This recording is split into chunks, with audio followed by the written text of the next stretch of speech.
Hey everybody, I hope you're doing well out there. Today I'm going to be doing a quick video to try and walk you through how to manually sync the atomic time using your Casio G-Shock Mudman watch, the GW-9010. So this is an atomic watch, and assuming you've got the atomic functionality turned on, every morning between 12 a.m. and 5 a.m. this watch should try and sync and set its time to one of the 6 different time transmitters in the world. If you're in the US like me, chances are it's going to try and connect to Fort Collins, Colorado to pull the signal from there. After 6 unsuccessful transmissions, the watch basically stops trying and it tries again the next day. You'll notice on this watch in the middle screen here, if you see a G, that indicates that the watch had a successful transmission for that day. In my case, there's no G here, which means I didn't get a successful transmission. I'm going to show you how you can go try and manually transmit at any point in time that you want to. So first and foremost, if you press and hold the start and stop button while you're in the regular timekeeping screen, we can see our last successful atomic transmission. In my case,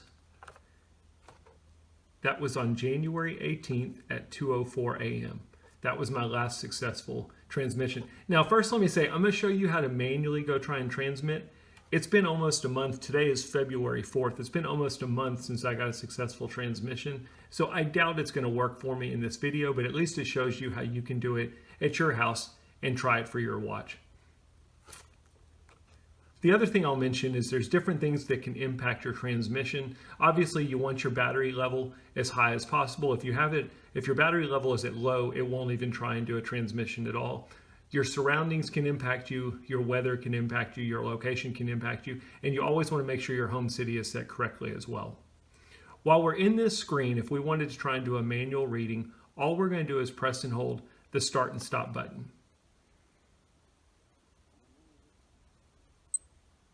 And after a few seconds, we'll hear a beep, and you'll notice in the middle of the screen, the G is blinking.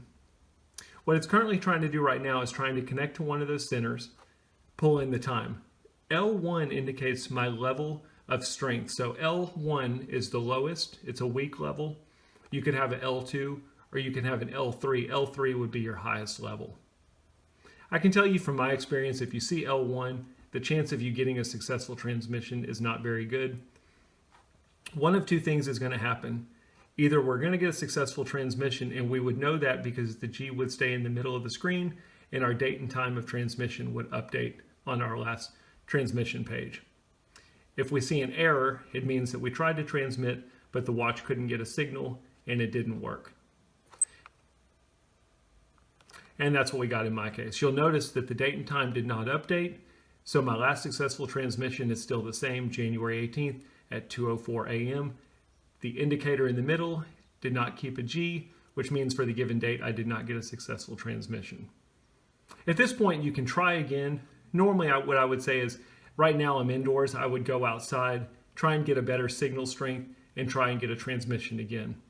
Or once you're done, you just press the start and stop button and return to your main screen.